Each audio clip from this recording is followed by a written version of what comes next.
She opened the pod and found cubs. Her life changed forever. Part 1. The crashed alarm on Yuna's ship started beeping. She looked at her screen and saw something strange. There was a small ship floating in the asteroid field. It was spinning slowly and leaking air into space. Yuna Park was a salvage pilot for the United Earth Fleet. Her job was to find broken ships and bring back useful parts. She had been doing this work for 5 years. She had seen many wrecks before, but this one was different. The ship did not look human. Its shape was wrong. The metal was a color she had never seen before. It was dark purple with golden lines running across it. She checked her computer. The ship was not in any database. It was completely unknown. Her radio crackled. Salvage Unit 7, what is your status? It was the voice of her commander back at the station. Yuna pressed the button to reply. I found something. A ship. It is not human. I am going to check it. There was a pause. That is against protocol. Wait for backup. Yuna looked at the ship again. More air was leaking out. If there was anyone inside, they did not have much time. I cannot wait, she said. I am going in. She turned off her radio before her commander could argue. Yuna flew her small shuttle closer to the alien ship. She found a place where she could connect the two ships together. The connection was not perfect, but it would hold. She put on her spacesuit and grabbed her tools. She also took her small laser cutter. Then she opened the door and stepped into the alien ship. The smell hit her first. It was the smell of death. Old and heavy. She had smelled it before on other wrecks. It never got easier. The inside of the ship was dark. Her helmet light showed walls covered with strange writing. The floor was soft, like carpet made of something alive. She walked slowly and carefully. She found the first body in the main room. It was tall. Much taller than a human. It had fur covering its whole body. Silver fur, but now it was dark with dried blood. The face was like a cat, but larger. The eyes were closed. The creature had 4 arms, and in 2 of them, it still held weapons. Yuna felt her heart beating fast. She had heard stories about aliens like this. The Valari. They were warriors, proud and strong. They did not like humans. They did not like anyone. She found more bodies. 5 in total. All of them had been shot. This was not an accident. Someone had attacked this ship. Pirates, maybe? Or slavers. The galaxy was full of bad people. Yuna was about to leave. There was nothing she could do here. The Valari were all dead. Then she heard it. A small sound. Soft and weak. Like a baby crying. She stopped moving. She listened carefully. The sound came again. It was coming from behind a metal door at the end of the hallway. Yuna walked to the door. It was locked. She used her laser cutter to make a hole. The metal was strong, and it took her 10 minutes. But finally, she made an opening big enough to climb through. On the other side, she found a small room. In the center of the room was a glass pod. Lights on the pod were blinking red. The power was almost gone. Yuna walked closer and looked. Inside the pod, there were 3 small creatures inside. Cubs. Baby Valari. They were tiny, smaller than human babies. Their fur was white and gray. Their eyes were closed. They were crying softly, their small mouths opening and closing. Yuna felt something change inside her chest. She did not know these creatures. They were aliens. Their people did not like humans. But looking at them, she did not see aliens. She saw babies, helpless and alone. Their parents were dead in the other room. She touched the glass. One of the cubs moved toward her hand, even though it could not see her. Yuna made her decision. She found the controls for the pod and figured out how to unlock it. The glass opened with a soft hiss. Warm air came out, carrying a sweet smell. The cubs started crying louder. They were cold. They were hungry. They were scared. Yuna reached in and picked up the smallest one. It fit in her 2 hands. Its fur was so soft. It stopped crying and made a different sound. A small purr. She picked up the other 2 cubs and held all 3 against her chest. They were so light, so fragile. It is okay, she whispered. I have you now. She carried them back through the ship, past the bodies of their dead family. She did not look at the bodies. She just kept walking. When she got back to her shuttle, she placed the cubs in a warm container she used for sensitive equipment. She wrapped them in her extra clothes to keep them warm. Then she sat in her pilot's seat and looked at them for a long moment. She knew what she was supposed to do. She was supposed to report this. Turn the cubs over to the authorities. Let someone else decide what happened to them. But she also knew what would happen if she did that. The cubs would become a political problem. They would be studied, argued about, maybe sent back to the Volari, who would probably let them die because they had been touched by a human. Yuna started her engine start. She was not going to let that happen. Hold on, little ones, she said softly. I am taking you home. Her shuttle turned and flew toward the station. Behind her, the alien ship continued to spin slowly in the darkness. The bodies inside would float forever among the stars, but the cubs would live. Yuna would make sure of it. She opened the pod and found cubs. Her life changed forever. Part 2. The mother, who wasn't Captain De Yungchoi, was not a man who shouted. In his 30 years of service, he had learned that quiet words worked better than loud ones. But when Yuna walked into his office carrying 3 alien cubs, he came very close to shouting. What have you done? He asked. His voice was tight and controlled. Yuna stood straight. The cubs were sleeping in a carrier she had made from a storage box. I saved them, sir. You brought unknown alien life forms onto my station. Without permission. Without quarantine. Without any thought about what this could mean. He rubbed his forehead. The Volari do not have any agreement with humans. They do not talk to us. They do not trade with us. And now you have their children. Their parents are dead, sir. Someone attacked their ship. I could not leave them there to die. Dahin looked at the sleeping cubs. Despite his anger, his face softened for just a moment. Then he became serious again. This is not your choice to make. I am calling the science team. They will examine the cubs. Then we will contact Earth Command and figure out what to do. The science team arrived within an hour. Dr. Yoonji Han led them. She was a small woman with short hair and kind eyes. She had studied alien biology for 20 years. But she had never seen live Volari before. They are beautiful, she whispered, looking at the cubs. She scanned them with her medical tools. 2 females and 1 male. Very young. Maybe 3 weeks old. Can you keep them alive? Yuna asked. Yoonji's face became worried. That is the problem. I have read the research on Volari biology. Their young need something special to survive. A bonding hormone. It comes from close physical contact with a parent or caretaker. So we need to find a Volari to take care of them. Yes, but there is no Volari anywhere near here. The closest Volari space is 2 months away.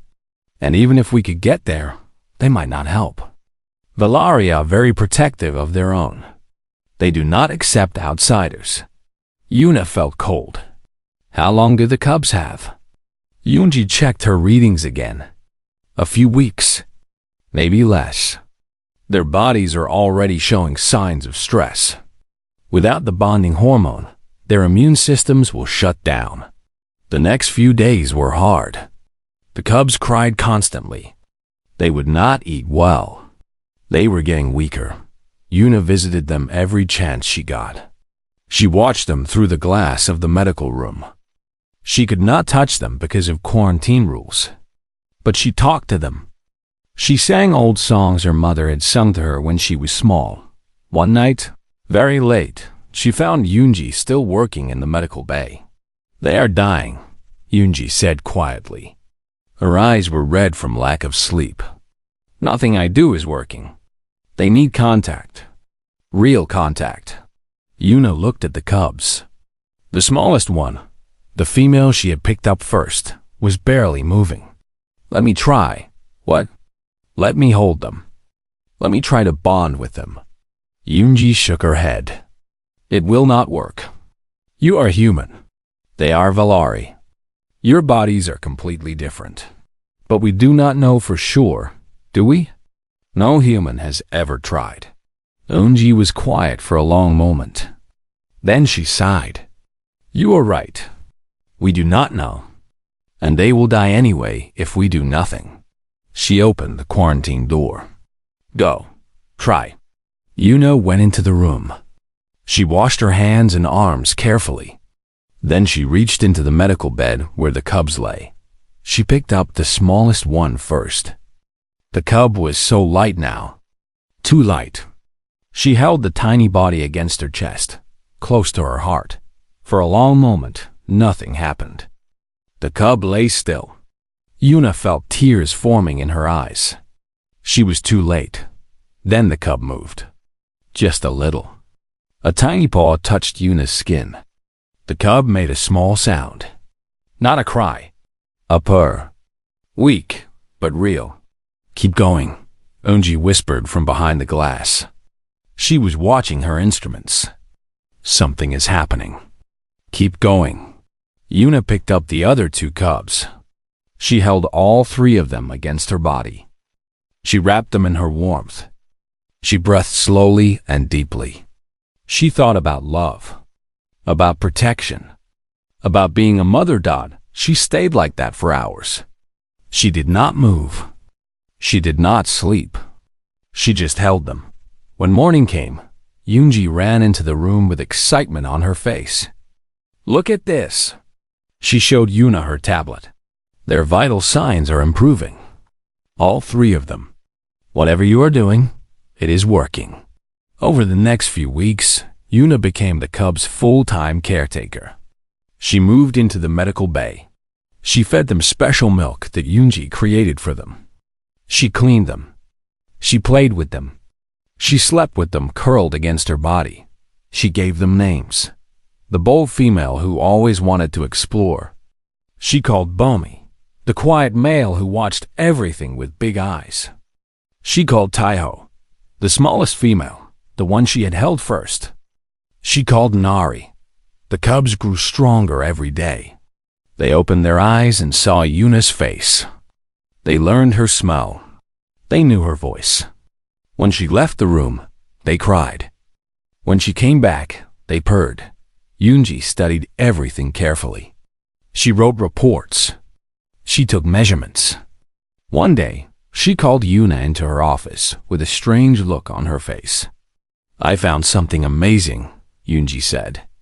"The bonding hormone is not just one way. It goes both ways." Yuna did not understand. "What do you mean?" "I mean that the cubs have bonded with you, but you have also bonded with them. Your brain chemistry has changed. You are producing hormones that match theirs. Your bodies have connected on a biological level." Yuna thought about this. It did not surprise her. She already knew it in her heart. When Nari was sad, Yuna felt sad. When Bomi was happy, Yuna felt happy. They were connected. What does this mean? She asked. Yoonji smiled, but her eyes were serious. It means that you are not just taking care of them. You are their mother now. Really their mother. In every way that matters. Yuna went back to the medical bay. The cubs were awake, waiting for her. Nari reached up with tiny paws, wanting to be held. Bomi was chewing on a toy. Taiho was watching the stars through the window. Her children. Her family died. She did not know what the future would bring. She did not know how the Valari would react when they found out. She did not know if anyone would accept what she had become. But looking at her 3 cubs, she knew one thing for certain: she would protect them no matter what. She opened the pod and found cubs. Her life changed forever. Part 3. First contact. The Valari ship appeared without warning. One moment, the space around Station Horizon 7 was empty. The next moment, a massive warship dropped out of hyperspace. It was dark purple, the same color as the wrecked ship Yuna had found. But this ship was much bigger, much more dangerous. Alarms rang throughout the station. Captain Do-hyun ordered everyone to battle stations. But he knew the truth. The station had only a few small defense guns. Against a Valari warship, they would last maybe 5 minutes. A message came through the communication system. A face appeared on the screen. A Valari face, male, old, covered with scars. His eyes were cold and golden. "I am High Commander Rennek of the Valari Dominion," the alien said. His voice was deep and rough. "We know you have our children. You will return them, now." Do-hyun kept his voice calm. "High Commander, welcome. I am Captain Do-hyun Choi. Perhaps we can discuss this peacefully." "There is nothing to discuss. The cubs belong to the Dominion. They are property of noble bloodlines. You have stolen them. Return them, or we will take them by force." Yuna was watching from the medical bay. Her cubs were behind her, playing on the floor. Bomi looked up at her with curious eyes. She was 6 months old now, growing fast and strong. Taiho was reading pictures on a learning tablet. Nari was wrapped around Yuna's leg, as always. Yuna touched her communication device. "Captain, let me talk to him." "Yuna, no. This is too dangerous. They are my children. I have to try." There was a long pause. Then Do-hyun sighed. "Fine, but be careful." Yuna stepped in front of the camera. Rennek saw her and his eyes widened with disgust. "You," he growled. "You are the human who touches our young. You make me sick. My name is Yuna Park. I found the cubs in a destroyed ship. Their parents were dead. I saved them. You saved nothing. You stole them. You have poisoned them with your human smell. You have ruined them." Nari made a small sound of fear. She could feel Yuna's stress. Yuna picked her up and held her close. Rennek saw this, and his face twisted with anger. "Put the cub down. You have no right to touch her."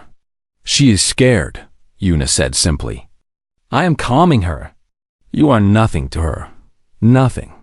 Give them to us, and we might let you live." Yuna felt something inside her grow strong.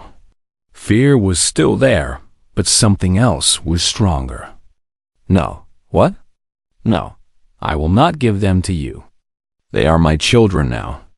I raised them. I fed them. I kept them alive when they were dying." "Where were you? Where was the Dominion when they needed help?" Rennek was quiet for a moment. When he spoke again, his voice was dangerous. "You think you understand what you have done? You think you can keep Valari children? I will burn your station to dust. I will hunt you across the galaxy. You will never escape."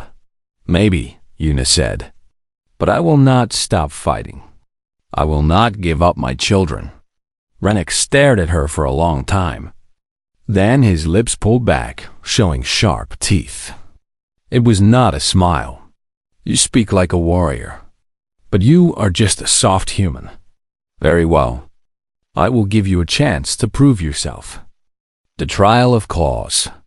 Do-hyun stepped forward. "What is the trial of claws?" "It is our ancient test," Rennek said. "A test of protection. The guardian must defend the young against dangers. It is how we prove who is worthy to raise children." His golden eyes fixed on Yuna. "If you win, I will accept your claim. If you lose, you die, and the cubs come with us." Yoonji grabbed Yuna's arm. "You cannot do this. The Valari are twice as strong as humans. Twice as fast. Their trials are designed for warriors." Yuna looked at her cubs. Bomi was trying to look brave, but her ears were flat against her head. Taiho had stopped reading and was watching everything with wide eyes.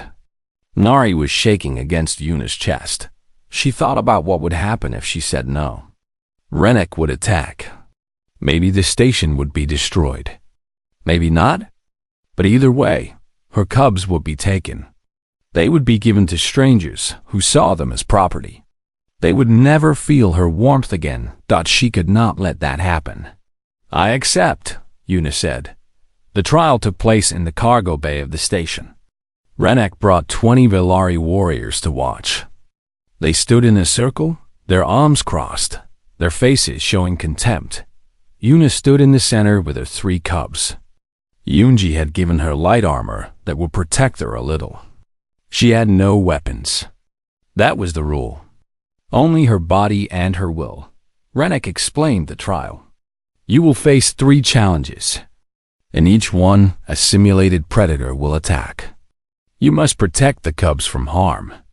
If any cub is touched, you fail. If you give up, you fail. He showed his sharp teeth. If you die, you fail. The first predator came from the shadows. It was a hologram, but it looked real. A huge beast with 6 legs and jaws that could crush metal. It ran toward the cubs with terrible speed. Yuna moved without thinking. She threw herself between the beast and her children. The hologram hit her, and she felt pain. The simulation was designed to hurt. She screamed but did not move. The beast clawed at her back. She covered the cubs with her body and did not let them be touched. The beast disappeared. Yuna was bleeding from her shoulder, but she stood up. The second predator was flying. It came from above, diving with sharp claws. Yuna grabbed a piece of metal from the floor and swung it. She hit the predator again and again. It scratched her face. It tore her armor. But she kept fighting until it was gone. She could barely stand now. Blood was running down her face. Her arms were shaking. The Velari warriors watched in silence. The third predator was the worst. It looked like a Velari, but twisted and wrong. A nightmare version.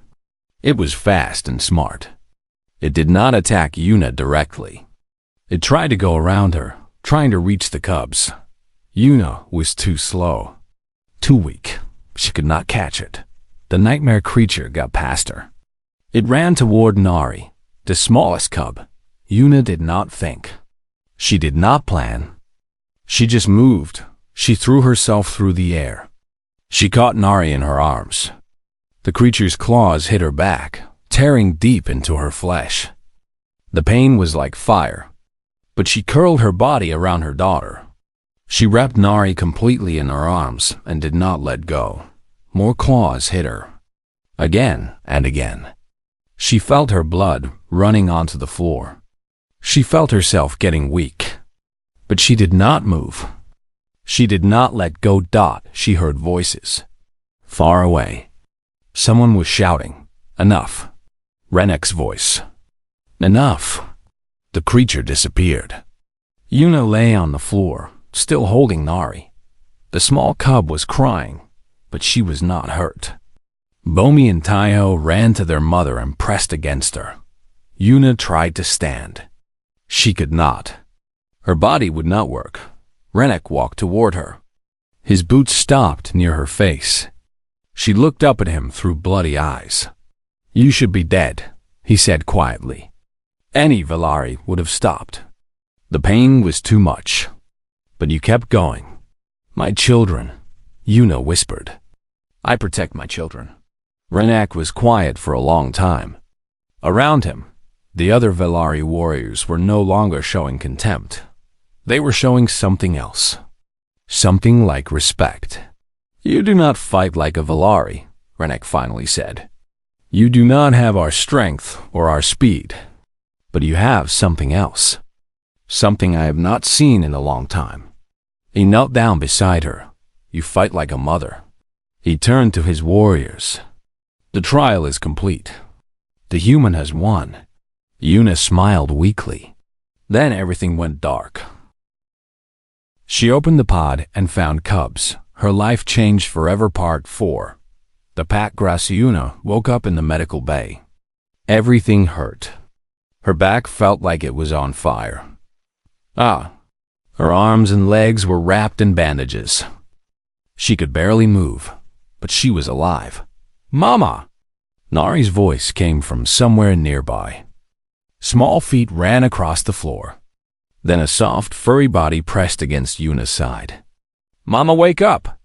Yuna turned her head slowly. Nari was there, her big eyes full of tears. Bomi and Taiho were right behind her. All three cubs looked scared but happy. "Hey, little ones," Yuna whispered. Her voice was weak. "I am okay. I am here." Dr. Yunji appeared beside the bed. She looked tired but relieved. "You scared us. You lost a lot of blood. We were not sure you would wake up. How long?" 3 days. The cubs refused to leave your room. They slept next to your bed the whole time. Yuna smiled and touched Nari's soft fur. "Thank you for watching over me." The door opened. Captain Do-hyun walked in, followed by someone unexpected. "Hi, Commander Rennek." Yuna tried to sit up. Pain shot through her body. Rennek held up one large hand. "Do not move," he said. His voice was different now, softer. "You will hurt yourself more. Why are you here?" Yuna asked carefully. Rennek was quiet for a moment. He looked at the cubs gathered around Yuna's bed. His face showed an emotion Yuna could not read. "I need to tell you something," he said finally. "The truth about the cubs." He sat down in a chair that looked too small for him. His 4 arms folded across his chest. The cubs' parents were not ordinary Valari. They were members of the ruling council. Very powerful. Very important. He paused. And they were rebels. Rebels against what? Against the Dominion. Against what we have become. Rennek's voice became heavy with sadness. The Dominion was once great. We were warriors. Yes, but we were also fair. We protected the weak. We honored our word. But that has changed. The new leaders care only about power. They control everything. They hurt anyone who speaks against them. The cubs' parents spoke against them. They did more than speak. They tried to change things. They wanted to make the Dominion better. So the leaders sent hunters after them. The parents ran. They tried to escape with their children. But the hunters found them. Yuna felt cold. The hunters killed them. Yes. Rennek looked at the floor. I was supposed to make sure there were no survivors. I was supposed to kill the cubs too. Taiho made a small sound of fear. Bomi stepped forward, putting herself between Rennek and her brother. Even though she was tiny compared to the warrior, she showed no fear. Rennek saw this and made a sound that might have been a laugh. "You are brave, little one. Like your father." He looked back at Yuna. "When I saw you in the trial, something changed. I watched you almost die to protect children who were not even your species. You fought harder than any Valari mother I've ever seen. You did not care about strength or honor. You cared only about love." His golden eyes became wet. "We Valari have forgotten what that looks like." "What are you saying?" Yuna asked. "I am saying that I will not take the cubs. I am saying that you are their true mother in every way that matters." He straightened in his chair. "And I am saying that I want to stay. To help you." Captain Do-hyun stepped forward. "You want to stay? Here? On a human station?" "I want to be the cubs' shield father. It is a role in our culture. A second protector. Someone who guards the family when the mother cannot." Rennek looked at Yuna. "I know I have no right to ask, after what I almost did. But I am asking anyway." Yuna studied his face. This was the warrior who had threatened to destroy the station, who had put her through a trial that almost killed her. But she could see something else in his eyes now. Pain. regret, and a deep loneliness. "Why?" she asked. "Why do you really want this?" Renek was silent for a long time. When he spoke, his voice was barely a whisper. "Because I have no family.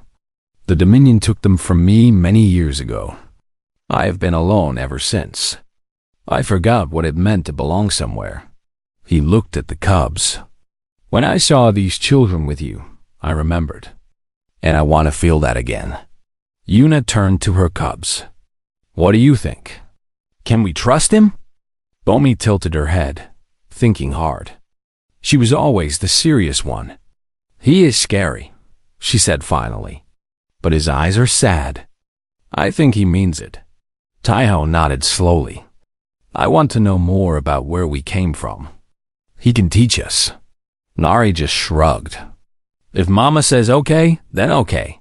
Yuna looked at Renok. "If you ever hurt them, I will find a way to destroy you. I do not care how big you are."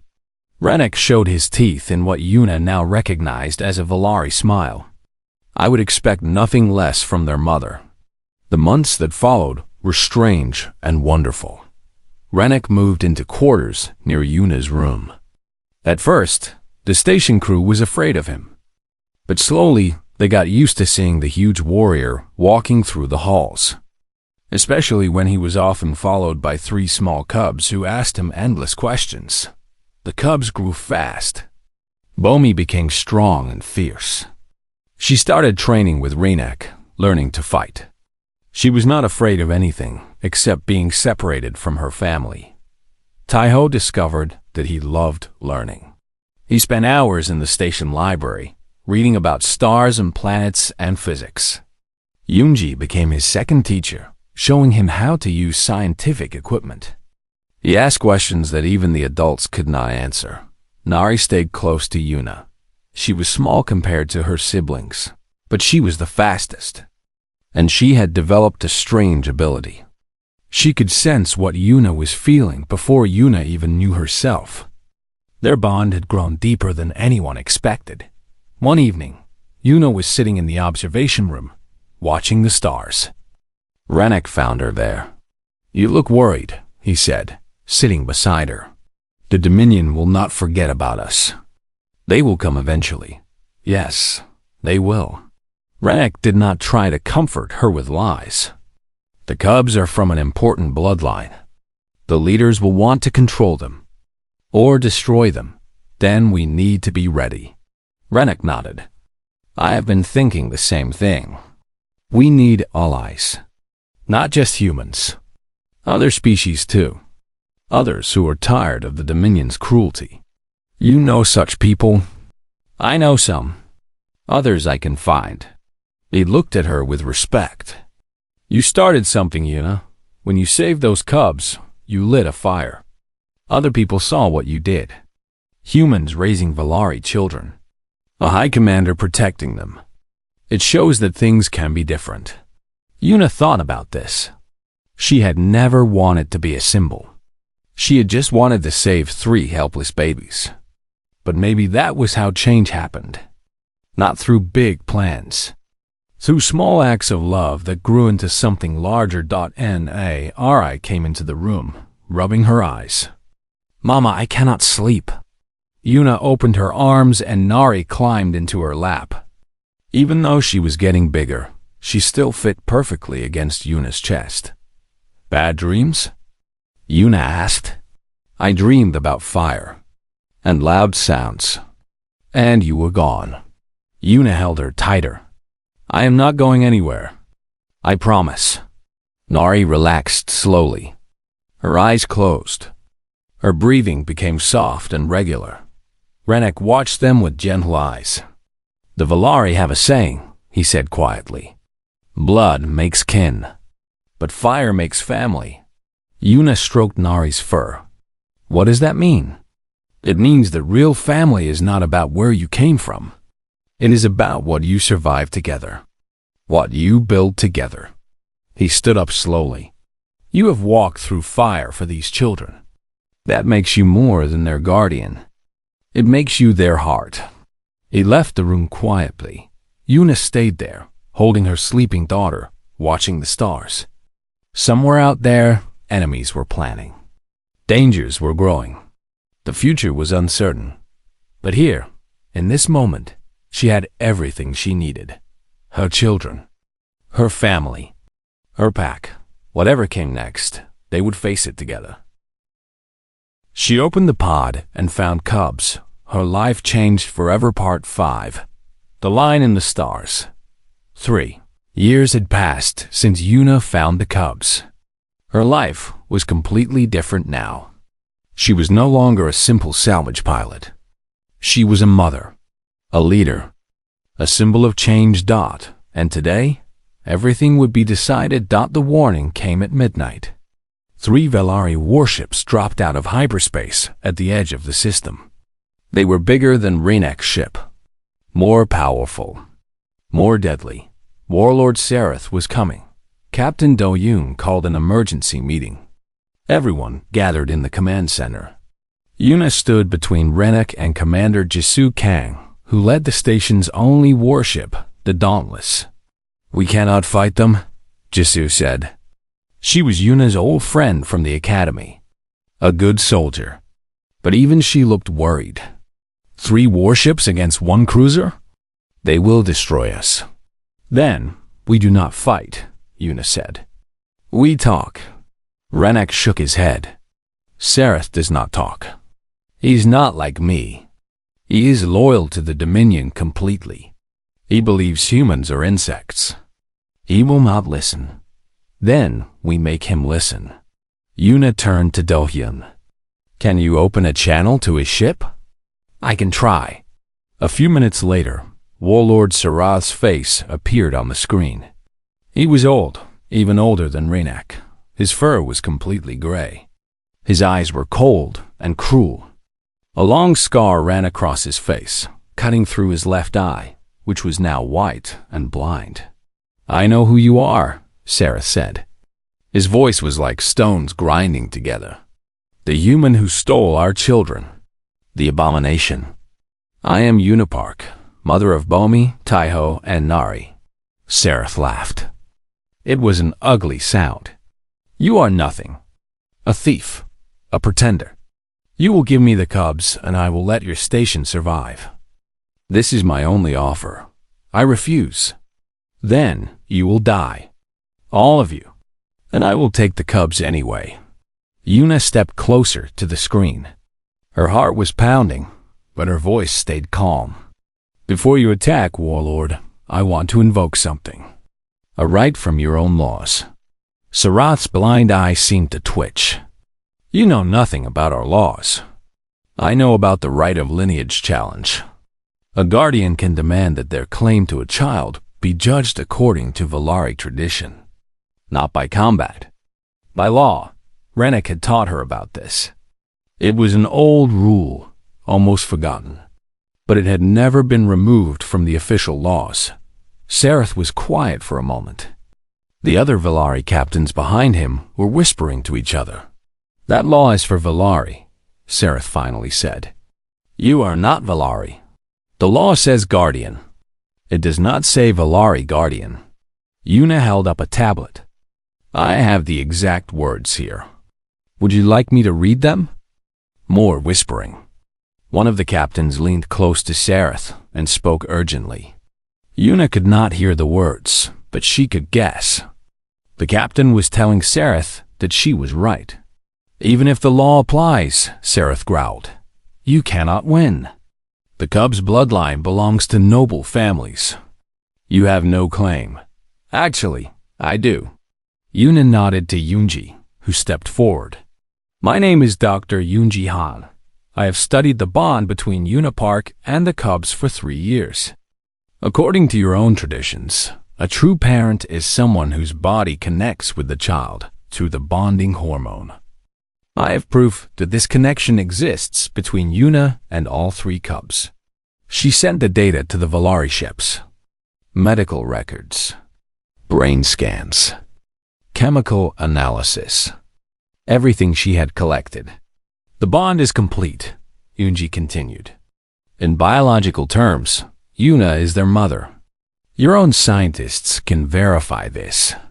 Sareth studied the data. His face was difficult to read. This proves nothing, he said. A bond can be broken.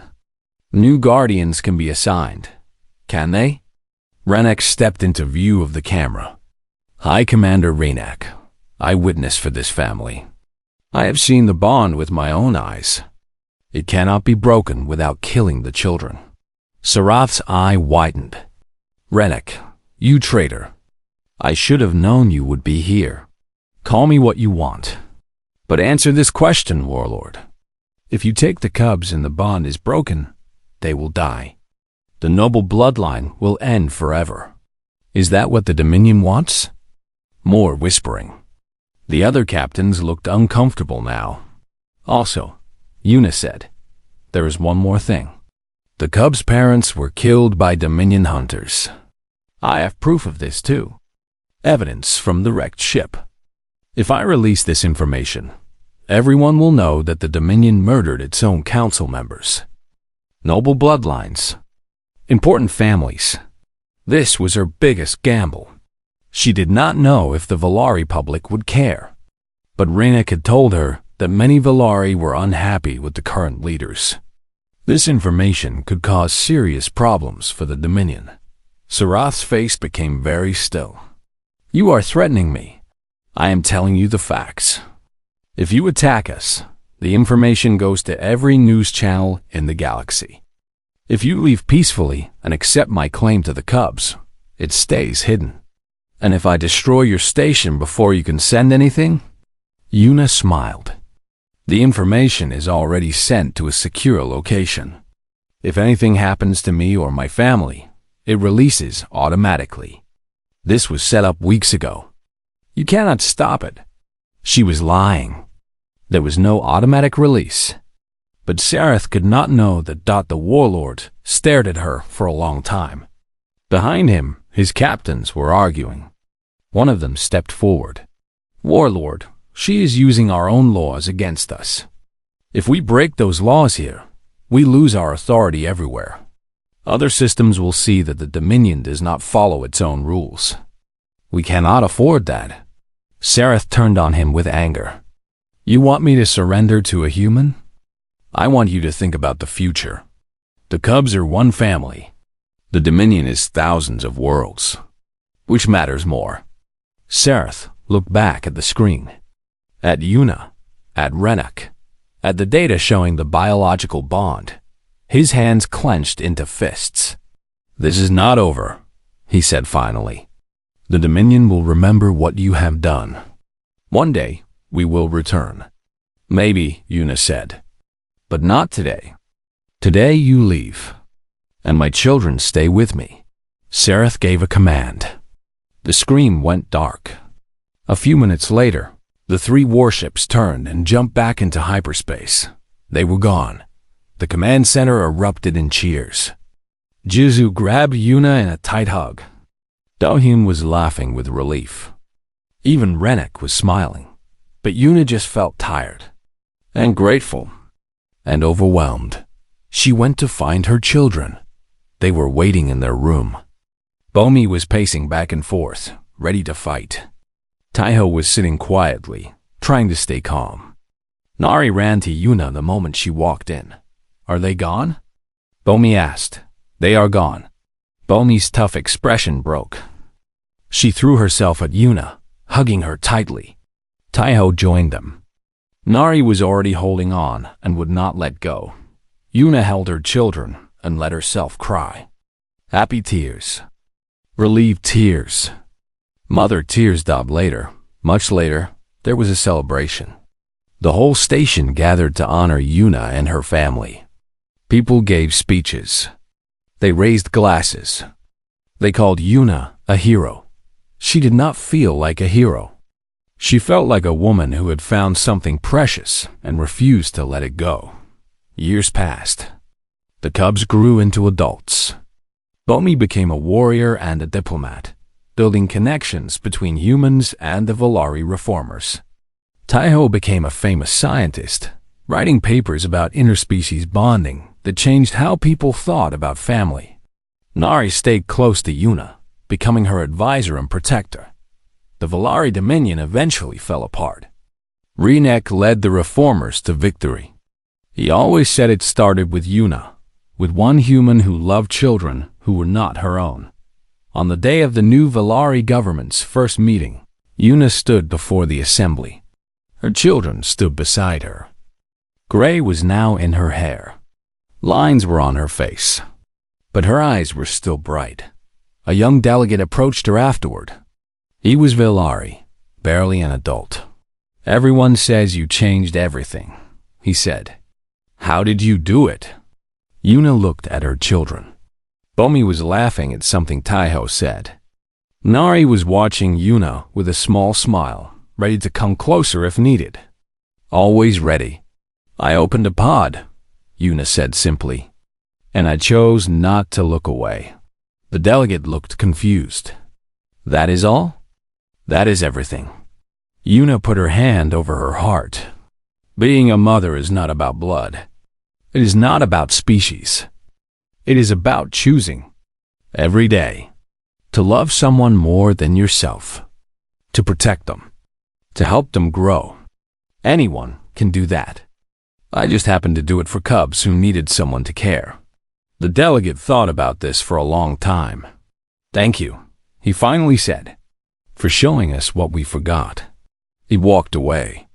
Nari came to stand beside Yuna. What did he want? To understand. "Did you explain?" Yuna smiled and touched her daughter's face. "I tried, but some things cannot be explained. They have to be lived." Nari leaned against her mother. Even now, after all these years, she still fit perfectly. They stood together, watching the stars through the great windows of the assembly hall. Mother and daughter, human and Valari, family. The universe was vast and often cruel. But in this small corner, love had won, and that was enough. The end.